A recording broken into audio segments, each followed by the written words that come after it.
E eu orei a Deus que colocasse uma palavra no meu coração que viesse de encontro com essa temática. E Deus colocou no meu coração o texto de Lucas, o Evangelho de Lucas, o Evangelho de Jesus, segundo Lucas, no capítulo 14, dos versículos 25 ao versículo 35. E nós vamos fazer uma leitura, os irmãos podem me acompanhar, só não sei se vai ser na mesma linguagem. Grato, minha irmã.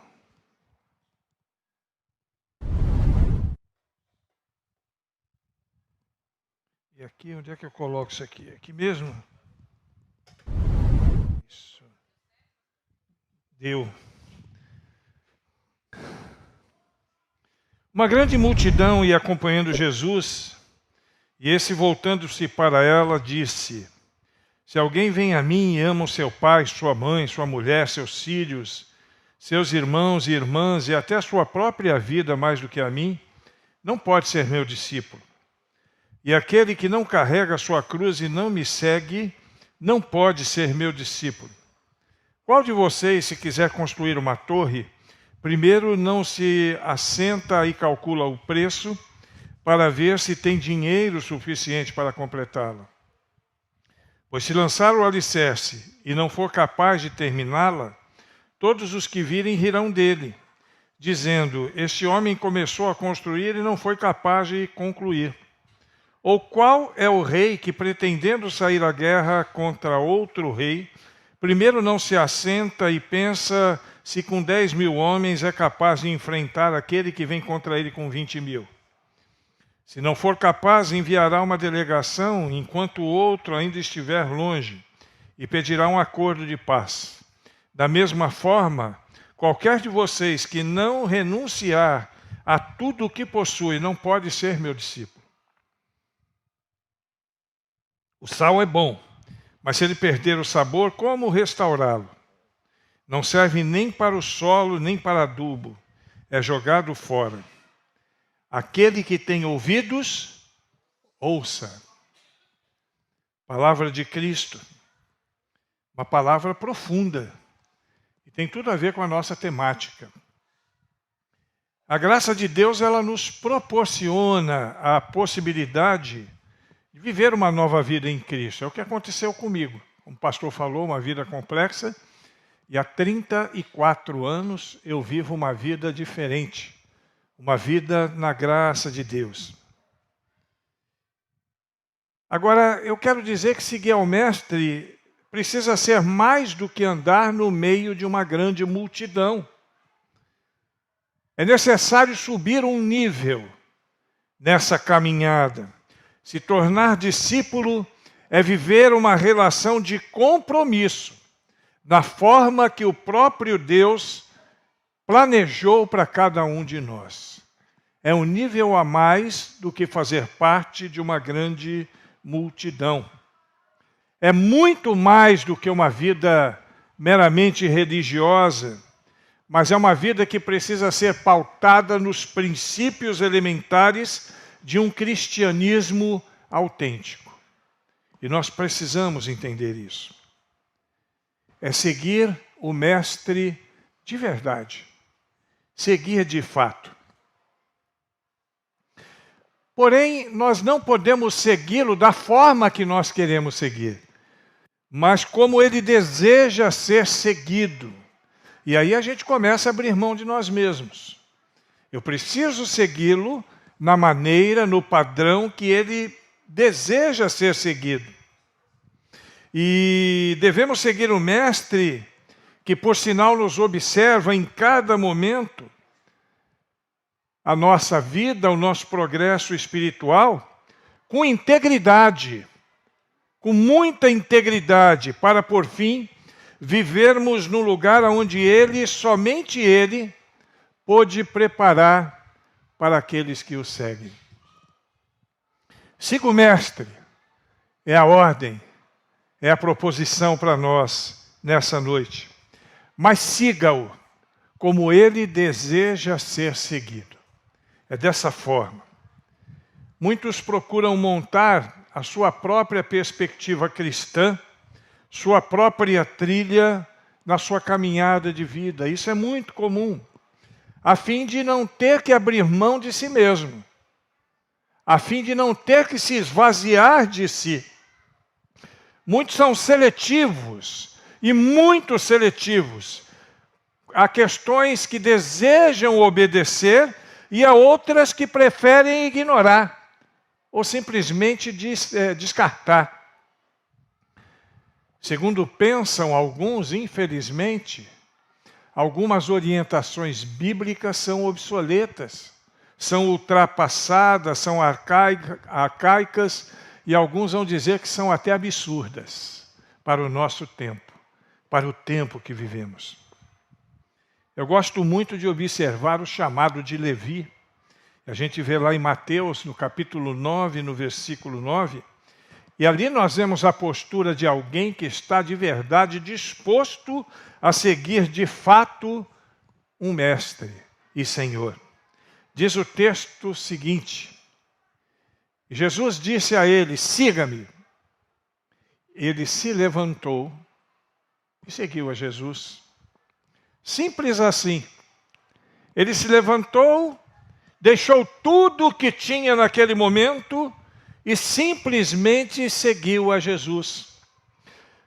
Obedecer ao chamado de Cristo, meus irmãos, significa estar atento e pronto para obedecê-lo assim que Ele nos chamar, sem questionarmos, sem duvidarmos.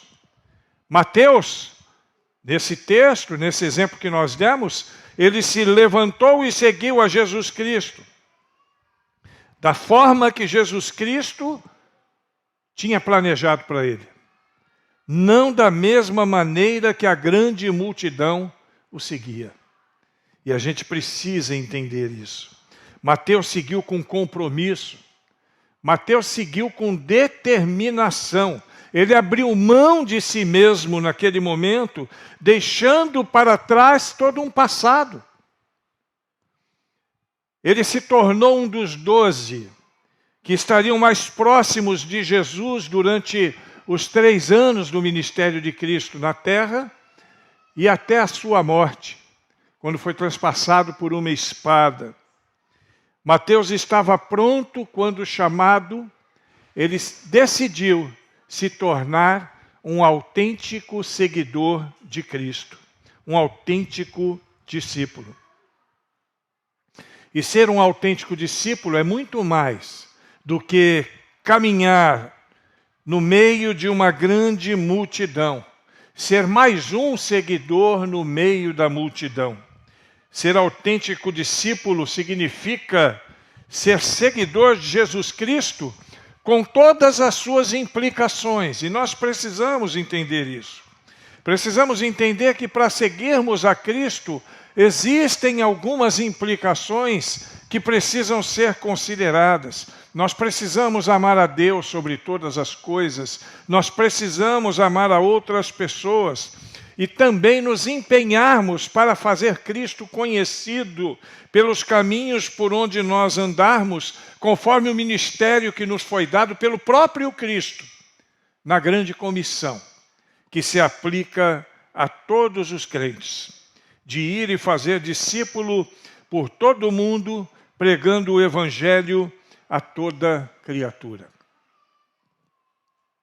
Para viver o cristianismo, precisamos entender que a nossa caminhada, nós temos 2 condições que precisam ser observadas nessa nossa caminhada. A primeira é obedecer a Jesus em tudo aquilo que Ele nos propõe. Não é para fazer seleção, isso eu vou fazer, isso eu não vou fazer, porque isso aqui está fora do contexto, isso daqui é do século passado, isso daqui é cultural. Não, Jesus, Ele está além desses padrões, e nós precisamos, em primeiro lugar, obedecer a Jesus Cristo em todas as coisas que Ele nos propõe.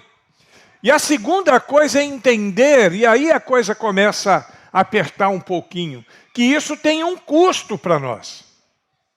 Isso nos custa alguma coisa. Claro que eu não estou me referindo à salvação que recebemos, pois ela não nos custa nada. Como diz Paulo aos Efésios, é dom de Deus para que ninguém se glorie. A nossa salvação não nos custou absolutamente nada, mas nós precisamos entender que depois que nós entramos no caminho da graça, temos sim um preço a pagar. E vou dizer uma coisa para você, irmãos. Preste bem atenção no que eu vou te dizer agora. Muitas vezes esse preço ele é alto para algumas pessoas. Ele é um preço alto. Porque pagar esse preço, acima de tudo, significa abrir mão de si mesmo. Ser menos você, para que Cristo possa ser mais na sua vida, conforme o tema que nós temos planejado. Se paga um preço por isso, se paga um preço sim. Tem muita gente que faz do Evangelho alguma coisa assim, sem custo, né? Foi de graça, então vamos que está tudo certo, Jesus já pagou. É um evangelho desvalorizado. Mas Jesus pagou por nossa salvação. Mas todo aquele que quer levar Jesus a sério tem um custo um pouco maior do que aqueles que simplesmente caminham com Jesus numa grande multidão. Precisamos pensar nesse preço, nesse custo, e refletir profundamente sobre o quanto eu sou cristão de fato, a partir desta perspectiva, a partir dessa visão. O quanto eu estou dando de mim. Será que eu sou de fato um autêntico discípulo?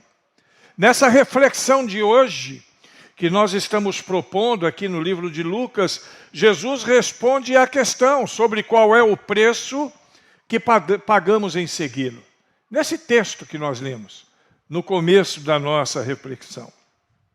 Nós vamos aprender sobre isso, ou ouvir sobre isso mais uma vez, com base nesse texto. O ato de servir a Jesus Cristo pressupõe pelo menos 3 custos que precisam ser considerados no preço que pagamos. O primeiro, amor genuíno. O segundo, abrir mão de si mesmo. E o terceiro, se despreender de certas coisas. Nós vamos ver isso mais adiante com mais detalhes, mas já precisamos considerar isso a partir daqui. Nós vimos no texto que uma grande multidão seguia a Jesus Cristo. Mas com toda certeza, pode acreditar, o grupo daqueles discípulos ou seguidores que eram autênticos seguidores, que eram genuínos discípulos, no meio da grande multidão era um grupo pequeno. O menor grupo. Porque em todos os ambientes cristãos nós vamos ver a mesma coisa. A primeira coisa é um grupo formado por aqueles que são leais seguidores de Cristo. Todo o contexto cristão. Normalmente esse é o menor grupo. Um outro grupo é daqueles que, muito embora sejam seguidores, não são tão leais assim. Esse já é um grupo um pouquinho maior. E o grupo maior de todos é daqueles que seguem de longe, que não têm compromisso, estão sempre, na maioria das vezes, buscando interesses próprios. Aqui nessa igreja não, aqui nessa igreja todo mundo é um fiel discípulo. Mas por aí, está cheio de pessoas dessa maneira.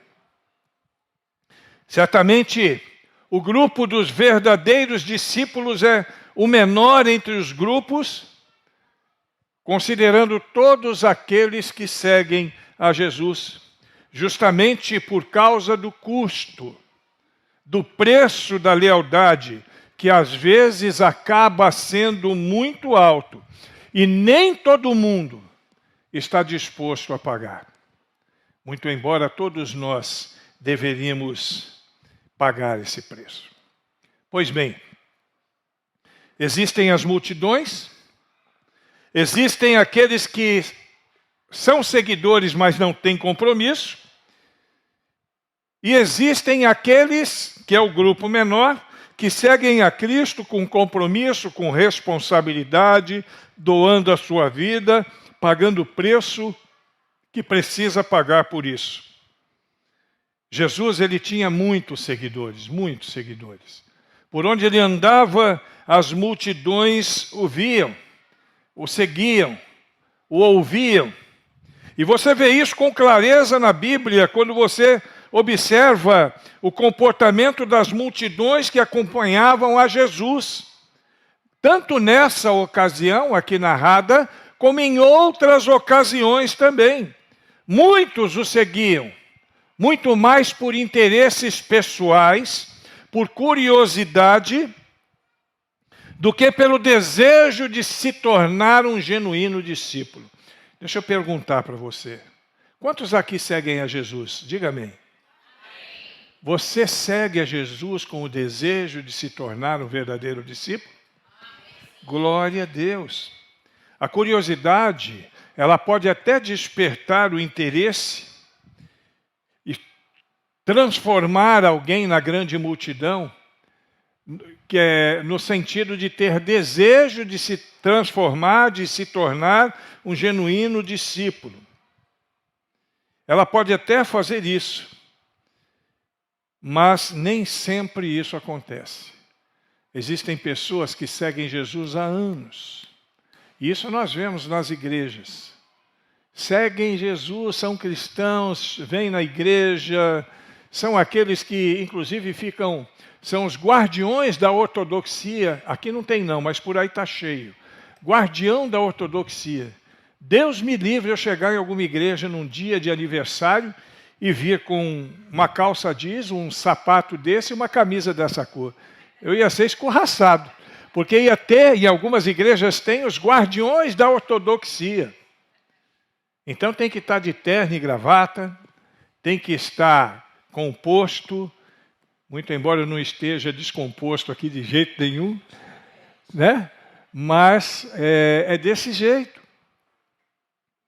Mas eu quero ver com você então nessa noite, que para deixar de seguir a multidão e se tornar um autêntico discípulo, é necessário entender 3 questões importantes, indispensáveis e essenciais para essa conversão. Alguém que já entregou a vida a Jesus, mas ainda é um crente carnal. Né? O Bill Hybels, ele gostava muito de falar sobre isso. O crente carnal, o homem natural e o homem espiritual. O homem natural era aquele que não conhecia Jesus. O crente carnal é aquele que se convertia, mas ficava na grande multidão, não tinha compromisso.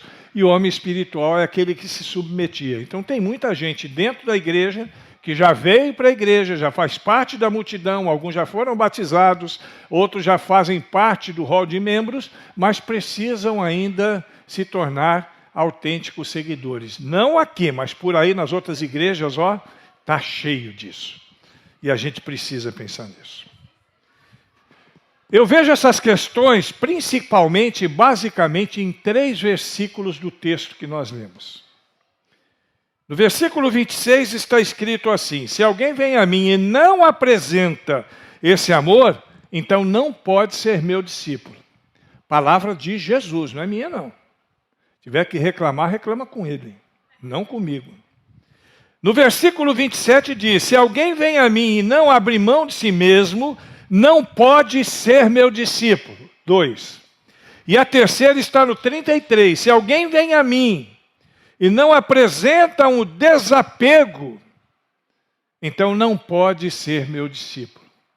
Só nesse textozinho, Jesus já nos mostra com clareza os pré-requisitos para que a gente possa se tornar um autêntico discípulo, um autêntico seguidor de Cristo. Significa que seguir a Jesus Cristo não é simplesmente se embrenhar no meio de uma multidão, no meio de um grupo que se reúne e que professa a fé em Jesus Cristo. A verdadeira igreja de Jesus Cristo, a igreja de Cristo genuína, ela não é composta por uma multidão que simplesmente anda com Cristo, mas a reunião de todos aqueles que seguem a Jesus nos termos de Jesus. Preste atenção nisso, isso é importante. Seguir a Jesus nos termos de Jesus, ou seja, eu achei uma expressão na internet que eu achei muito bacana, é assim: assembleia daqueles que se recusaram a seguir Jesus do próprio jeito, meramente por curiosidade ou interesse próprio, retendo apenas o que lhe agrada, descartando tudo mais. Esse tipo de crente não é o crente que Jesus procura. Esse tipo de crente não é o genuíno, não é o autêntico discípulo de Jesus. Na realidade, essa questão, ela dá conta de pessoas que seguem a Jesus do seu próprio jeito. Mas Jesus quer ser seguido do jeito que Ele propõe. É isso que Jesus espera de nós. Na grande multidão, estavam aqueles que queriam seguir a Jesus segundo os seus próprios conceitos. Não tem aquelas pessoas que às vezes chegam e encontram com você e falam: não, eu não preciso nem de igreja, eu me viro sozinho, né? A igreja sou eu não preciso ir no templo. E aí fica buscando um monte de preceito com relação ao nome de Deus, com relação a dia de adoração, essas coisas todas, a fim de aplicar a perspectiva cristã nos seus próprios termos. O quê? Beber tem nada a ver, nada a ver. Não é pecado, não. O quê? Usar esse tipo de roupa? Amém. Graças a Deus. Jesus andava de saia. Né? Daqui uns dias, nessa pós-modernidade aí, tem gente que vai querer andar de saia dizendo que Jesus andava de saia, né? Porque a roupa que Jesus usava era muito parecida com a roupa das mulheres. A única diferença era um cinto que os homens usavam, né? E as mulheres não. Então, seguir Jesus do seu próprio jeito não é aquilo que Deus espera dos seus verdadeiros seguidores, que faziam de tudo a fim de adaptar a sua fé ao seu próprio modo de vida. É por isso que nesse texto, Jesus joga duro com essa turma. Jesus bateu sem dó nem piedade. Eu acho que aí ele bateu mais forte do que ele bateu naqueles vendedores na hora que ele chegou no templo, né? Aqui ele bateu forte. Ele agora, Jesus, aqui nesse texto, ele está confrontando aqueles que se escondem na nebulosidade da grande multidão, dizendo a eles que se quiserem segui-lo de verdade, será necessário saírem do meio das sombras e segui-lo segundo os termos que ele estabeleceu, e não segundo os termos que quiseram estabelecer para ele. Amém, irmãos? Está dando para entender? Estou sendo muito chato? Se eu tiver, não posso fazer nada. Reclama com o Espírito Santo. Foi ele que mandou falar essas coisas aqui.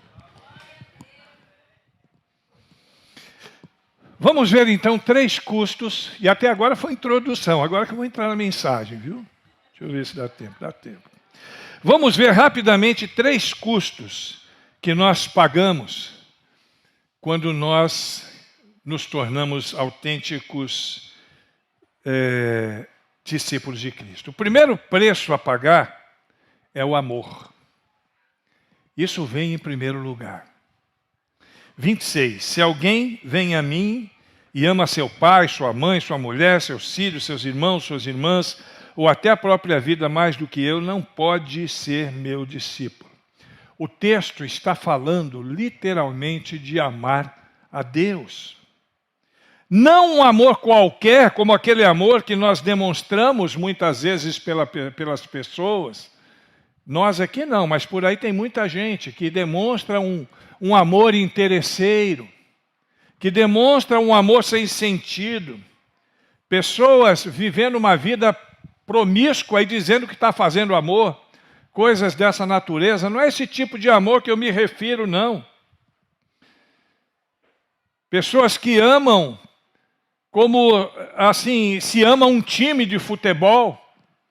Pessoas que amam como se ama uma série de TV. Não é desse tipo de amor que eu estou falando, não. coisas do gênero, mas um amor específico. Um amor que seja completamente focado na pessoa de Jesus Cristo. E tem muita gente que ama a Deus de maneira equivocada. Sabia disso? Tem muita gente que ama a Deus, como, eu não sei, quantos aqui assistiram aquele filme Náufrago? Aquele filme Náufrago, ele tinha o cidadão que ficou numa ilha, e ele encontrou uma bola de vôlei. Ele ficou sozinho muito tempo, e aquela bola de vôlei se tornou seu melhor amigo. E ele passou a amar aquela bola de vôlei, e ele amou de tal maneira que no momento de uma tempestade, que a bola de vôlei ia para o meio do mar, ele fez o quê? Ele se desdobrou para buscar aquela bola de vôlei. Mas deixa eu falar uma coisa para você. As pessoas não devem amar a Deus da forma que aquele homem amou o Wilson, a bola de vôlei. Um amigo imaginário. Jesus não é um amigo imaginário. Jesus não é mito. Jesus não é mentira. Jesus é real. E está no meio de nós agora. Você não pode vê-lo. Não tem ninguém no reteté, não tem ninguém falando língua, e nem precisa disso. Não precisa disso, porque nós somos crentes, e os crentes creem pela fé. E a fé é a certeza das coisas que nós não vemos, mas sabemos que existe. Ele está no meio de nós. Nós cremos porque a palavra nos diz. Ele não é um amigo imaginário, não é um Wilson qualquer, não é um Pedro, um João, uma Maria, ou seja lá quem for. Alguns amam a Deus como se fosse uma peça de barro, e a gente sabe disso. Outros como se fosse um pedaço de metal, ou um pedaço de madeira, mas isso não significa amor. Não é isso que Deus fala quando diz para amá-lo. Não é isso. O discipulado exige que nós amemos a Jesus como Deus, não como uma pessoa qualquer. Certamente ele foi uma pessoa, como eu e você, mas ele nunca deixou de ser Deus. Jesus nunca deixou de ser Deus, e ele deve ser amado mais do que qualquer pessoa nesse mundo. Está lá, ó, mais do que mulher, mais do que filho, mais do que irmão, mais do que irmã, mais do que a própria vida. É isso que Deus espera de nós. Tem gente dizendo assim: eu estou apaixonado por fulano, não consigo viver com ele. Toma vergonha na cara, irmã. Que conversa é essa? Você não consegue viver sem Jesus. Porque esses amores aqui na terra, eles vão e passam. Ontem eu fiz 33 anos de casado. Graças a Deus. Até hoje me lembro da minha festa de casamento, lá na penitenciária Lemos de Brito. Foi uma festa, porque foi lá que eu me casei. Dentro da penitenciária Lemos de Brito. Quantos aqui já tiveram na Lemos de Brito? Levante a mão. Quantos anos o senhor ficou lá, pastor? Passou por lá, né? O irmão já teve porque foi funcionário, né? Mais ou menos, né? Muito bem.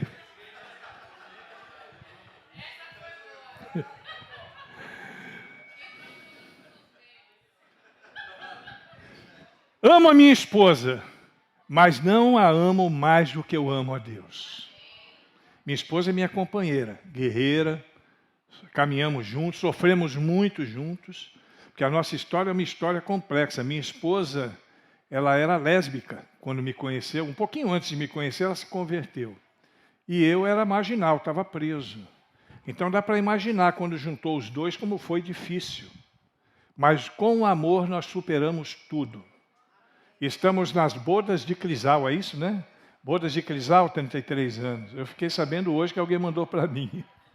Deus é fiel, mas eu amo a Deus mais do que ela. Olha, presta atenção no texto ali, ó. Amar a Deus mais do que qualquer outra pessoa na sua vida. Esse é o tipo de amor que é requerido por Deus, para nós que somos autênticos discípulos. Se não for assim, diz o Senhor, não eu, não pode ser meu discípulo. Está escrito lá, ó. Aqui, ó. Não pode ser meu discípulo. Você crê na palavra de Deus? Conheço muitas histórias de pessoas que morreram por amor a Cristo. Outras que abriram mão de suas famílias, da sua própria vida. Alguns que foram expulsos de casa. Outros que foram presos por amor a Cristo. Você já pensou nisso, irmãos? Já pensou nisso? O que faz com que algumas pessoas decidam por Cristo, apesar da reação negativa da família e dos amigos? Apesar das perdas, apesar das afrontas. É justamente esse tipo de amor que Deus espera de você. É esse tipo de amor que Ele espera de mim. Um amor que só pode existir quando percebemos que estamos diante de um Deus todo-poderoso, do Criador de todas as coisas. Quando lembramos que Ele nos amou primeiro, diz a palavra de Deus. Você pode dizer que não, mas a palavra de Deus diz que quando Ele nos amou, nós éramos inimigos dEle por causa do pecado. Ele nos amou nessa condição. Nos amou a ponto de se submeter à nossa dor. No meu lugar, no seu lugar, mesmo sendo Deus, Ele não precisava fazer isso. E se submeteu sem merecer. Me amou com amor ágape. Me amou com amor verdadeiro. Me amou com amor genuíno. Ser um verdadeiro discípulo, então, tem um custo alto no amor. Principalmente se nossa família, nossos bens ou nós mesmos estivermos ocupando o trono de nossos corações. Amar a Deus sobre todas as coisas, queridos, tem um preço. É tê-lo assentado no trono do nosso coração. Amém? Eu vou passar para a segunda parte, mas antes eu quero perguntar uma coisa para os irmãos. Se eu atrasar uns 10 minutos, tem problema? Posso atrasar então 10 minutos? Amém? Amém? Amém? 10 vezes 3, 30. Então está dentro do prazo. Vamos que vamos. Vamos que vamos. O segundo custo que pagamos e que nos identifica como genuínos discípulos de Cristo é abrir mão de nós mesmos. Precisamos abrir mão de nós mesmos. A segunda demanda que serve como critério para avaliarmos o custo a seguir Jesus e ser seu discípulo é o custo da abnegação. Veja o texto de Lucas, capítulo 9, versículos 22 e 25. Diz assim: E disse, é necessário que o Filho do Homem sofra muitas coisas e seja rejeitado pelos líderes religiosos, pelos chefes dos sacerdotes e pelos mestres da lei. Seja morto e ressuscite no terceiro dia. Jesus dizia a todos, se alguém quiser acompanhar-me, negue-se a si mesmo, tome diariamente a sua cruz e siga-me. Pois quem quiser salvar a sua vida, a perderá. Mas quem perder a sua vida por minha causa, este a salvará. Pois que adianta ao homem ganhar o mundo inteiro e perder ou destruir a si mesmo. É uma escolha de cada um. Mas nós precisamos fazer as escolhas certas. No texto de Lucas nós vemos que existe um desejo que nós possamos entender que seguir a Jesus Cristo, para seguir a Jesus Cristo, nós temos que estar prontos para passar por várias situações adversas, abrindo mão de nós mesmos, sempre que necessário. Menos de mim, vamos lá de novo, menos de mim, eu tenho que estar disposto a fazer isso. Possíveis sofrimentos, inclusive, que podem ser decorrentes deste sofrimento, deste compromisso. No verso 27, do texto principal da nossa reflexão, nós lemos: aquele que não carrega a sua cruz e não me segue, não pode ser o meu discípulo. Ou você faz isso, ou você não é um autêntico discípulo. Para nós é fácil entender essa questão de carregar a cruz, né? Nós temos a Bíblia, na Bíblia nós vemos todo o martírio de Jesus, mas imagina os seguidores de Jesus ouvindo isso. Eles não sabiam para onde Jesus ia. Eles não conseguiam entender absolutamente nada do que Jesus ia passar. Qual seria então para eles esse significado de carregar a cruz que eles escutavam do Mestre? Para eles a cruz significava humilhação. Para eles a cruz significava sofrimento. Era destinada aos mais perversos homens que viviam naquele contexto. Significava banimento da sociedade. Eles eram crucificados do lado de fora. Quem carregava a cruz era, sem dúvida, uma ameaça para todo mundo. Creio que mesmo os discípulos mais próximos de Jesus não poderiam imaginar Cristo passando por isso, em momento nenhum.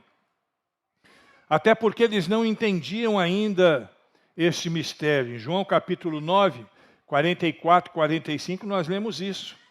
Ponde vós essas palavras nos seus ouvidos, porque o Filho do Homem será entregue na mão dos homens. Mas eles não entendiam essa palavra que lhes era encoberta, para que não compreendessem e temiam interrogá-lo acerca dessa palavra. Eles não entendiam. Eles não entendiam. Mas nós, aqui hoje, entendemos. Nós não temos desculpas. Sabemos exatamente o que significa essa expressão, tomar a sua cruz e segui-lo. E aí eu pergunto para você que está aqui agora, você que está em casa também, você está pronto para tomar sua cruz e seguir a Jesus Cristo? Porque se não estiver, você não pode ser discípulo de Jesus. Você estaria disposto a perder alguns dos seus melhores amigos, se esse fosse o caso? Você estaria disposto a viver dificuldades, inclusive com a sua família, por amor a Cristo? Você estaria pronto a ser mal falado, perder o conceito entre os amigos do mundo, por seguir a Jesus Cristo? E se fosse seu emprego que estivesse em jogo? Mesmo assim, seguiria Jesus? Mesmo que custe a própria vida, ainda assim, você seguiria Jesus? Percebeu o que eu disse? O preço pode ser muito alto. Às vezes, quando a gente fala isso, soa como heresia, né? Porque Jesus pagou o preço, mas o preço é alto. Você tem que estar disposto de ser desprezado nesse contexto pós-moderno, nesse contexto marxista, nesse contexto extremamente liberal.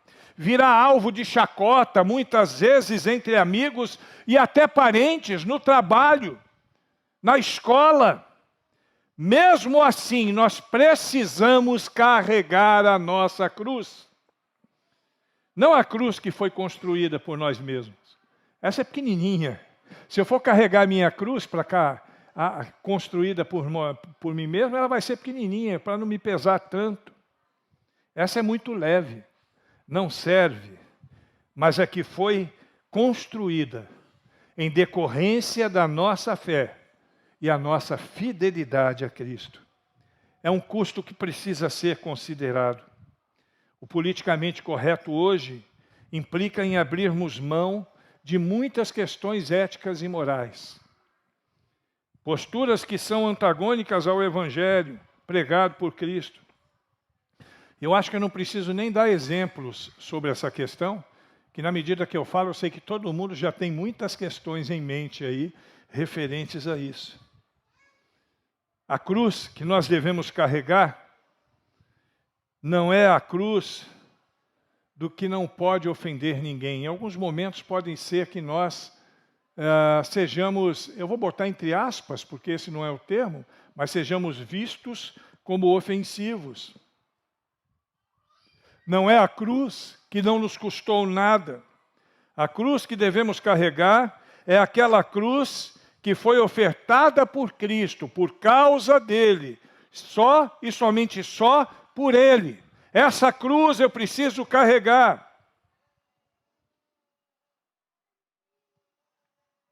Precisamos aprender a sacrificar os nossos desejos, as nossas agendas, os nossos próprios interesses, se necessário, em prol do projeto de vida que Deus tem para nós e para toda a humanidade. Porque se assim não for, não podemos ser discípulos de Cristo. Amém? Por último, eu não vou nem usar os 30 minutos que vocês me deram. Por último, o verdadeiro discípulo, ele abre mão do que lhe é precioso, por amor a Cristo. Ele não fica preso por nada. Ele não fica preso em nada. Ao versículo 33, de novo a expressão não pode ser meu discípulo.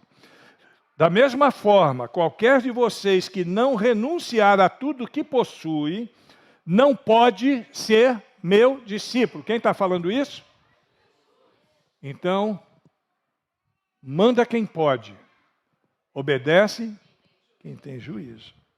Essa é a terceira e última condição explícita que nós vemos no texto sobre o preço que pagamos para ser um autêntico discípulo de Cristo. Essas palavras de Jesus Cristo, elas ressoam como se fosse um golpe de misericórdia naquela grande multidão. Ali era o golpe final. Ali Jesus agora está dando uma cacetada bem direcionada. Abrir mão de todas as coisas que criam em nós qualquer tipo de vínculo de pertença, de pertencimento prioritário a esse mundo. Qualquer tipo de vínculo. O objetivo final do desafio de ser discípulo é nos transportar para o reino de Cristo. Irmãos, lembrem-se, nós somos forasteiros neste lugar. Nós estamos aqui de passagem. As irmãs cantaram aí sobre ir para o céu hoje. Quem quer ir para o céu, diga amém. Quem quer ir hoje ainda, diga glória a Deus. Hoje ainda, irmã? Misericórdia, tem gente que está aí com o pastor, Jussara, você que é psicóloga, dá uma olhadinha nessa turma aí, viu? Dá uma olhadinha nela para ver o que está acontecendo. Mas nós somos forasteiros, sim. Em poucas palavras, irmãos, é claro que nós podemos ter o nosso carro, podemos ter a nossa vida, podemos ter o nosso bem, podemos ter uma boa formação, podemos todas essas coisas, mas nós não podemos deixar que nenhuma dessas coisas seja mais importante do que a glória de Deus na nossa vida. Esse é o melhor caminho. Nós deixamos de ser o que temos para sermos de fato o que somos. É isso que Deus espera de nós, deixar de ser o que temos. Tem muita gente que acha que é o que tem. Mas o cristianismo, ele tem a perspectiva de deixar de ser o que temos para sermos exatamente o que somos. Isso é mais importante. Para o verdadeiro discípulo, ser é mais importante do que ter. Ser é mais importante do que ter. Às vezes nós nos envolvemos nessa loucura consumista, queremos comprar tudo, e aí você começa a navegar, você vê um negócio lá no Shopee que parece que é bacana, aí você vai, você compra, fica contando os minutos para chegar, quando chega você vê que é uma bomba, não serve para nada, você jogou dinheiro fora, você fica com raiva, você fica frustrado, não é verdade? Agora, quando você foca em Deus, isso não acontece. Pelo visto, muita gente compra aqui na Wish e na Shopee, viu? Muita gente deve comprar. Irmão, o mais importante é o que somos. Nós somos filhos de Deus. Nós somos servos de um Deus vivo. Precisamos retirar de dentro de nós toda a raiz dessa cultura materialista, egocêntrica, essencialmente humanizada, e sermos transportados para uma cultura cristocêntrica. É isso que Deus espera de nós. sermos espirituais, com um propósito eterno, porque se não for assim, está escrito lá, ó, não pode ser meu discípulo. Palavras de glória a Deus. Colossenses 1,13. O qual nos tirou da potestade das trevas e nos transportou para o reino do Filho do seu amor. Jesus precisa ter supremacia na nossa vida. Menos de mim, mais de Cristo em mim. Ele é quem manda, Ele é quem está sentado aqui, ó. Todos os vínculos com esse mundo tenebroso precisam ser rompidos. Eu não vou viver como alienígena, eu vou continuar vivendo no mundo. Estudando, querendo ter uma casa, querendo ter uma esposa, aqueles que são solteiros, querendo ter um marido, aquelas que são solteiras. Mas o foco principal é Jesus Cristo. Porque todas as outras coisas passarão. Aliás, já que eu falei de casamento, apresse-se, porque no céu não se casam nem se dão em casamento. Então, se você quer casar, apresse-se, amém? Pelo amém, tem muita gente aí que está querendo casar. Misericórdia. Amém. Tudo pertence a Cristo, queridos. Ele é o dono de todas as coisas. Versículo 33. Se você não renunciar a tudo que possui, não pode ser meu discípulo. Está ali. Difícil renunciar às coisas que possuímos. Mas não deveria ser assim, já que sabemos que o que possuímos não é nosso. Ou será que eu estou mentindo? Nós não somos, por acaso, mordomos? Todas as coisas que temos não pertencem de fato a Deus? Nós não somos administradores dos bens que Deus colocou sobre a nossa responsabilidade? Se Jesus é o nosso Senhor, nós não temos nada. O que mais importa é o que somos. Porque tudo vem dele, para ele e por ele. Em nome de Jesus. E como diz uma canção antiga, da vida não se leva nada. Como diz uma canção antiga e um ditado muito popular. É isso que vai diferenciar o crente genuíno daquele que anda na grande multidão e daquele que é crente, mas é crente carnal. As pessoas que têm muita coisa dizem assim, eu tenho tudo que preciso. Mas e se você perder tudo? Isso é possível ou não? Você pode estar guardando onde for. O único lugar que você não tem risco de tomar um calote é se guardar no banco do céu. Ali não tem calote, mas nos outros... Na minha época, o pastor deve lembrar também aqui, acho que ninguém ouviu falar da caderneta de poupança ASPA. O pastor ouviu falar, né? Era uma das mais famosas que tinha. Com 3 anos, eles arrebentaram metade do país. Quem lembra do da famosa Zélia Cardoso de Mello? Quantas pessoas se mataram, guardando seu dinheirinho a vida toda, e de um dia para o outro não tinham mais nada. Porque nós não valemos o que temos, valemos o que somos. E isso ninguém pode tirar de nós. Ser cristão, ser discípulo, é seguir Jesus segundo o seu padrão. É isso que Ele espera de nós. E tem um custo. O custo para a nossa salvação foi pago. Mas o custo para viver neste ambiente é alto e nós precisamos pagar. Jesus, Ele pagou tudo aquilo que nós não poderíamos pagar. Isso Ele pagou. Pagou com o seu próprio sangue. E agora, libertos, resgatados, restaurados, vamos fazer a nossa parte. Amar, abrir mão de nós mesmos, renunciar, a fim de que nós tornemos verdadeiros discípulos. Vamos nessa? Se você está comigo, então feche os seus olhos, nós vamos orar nesse momento.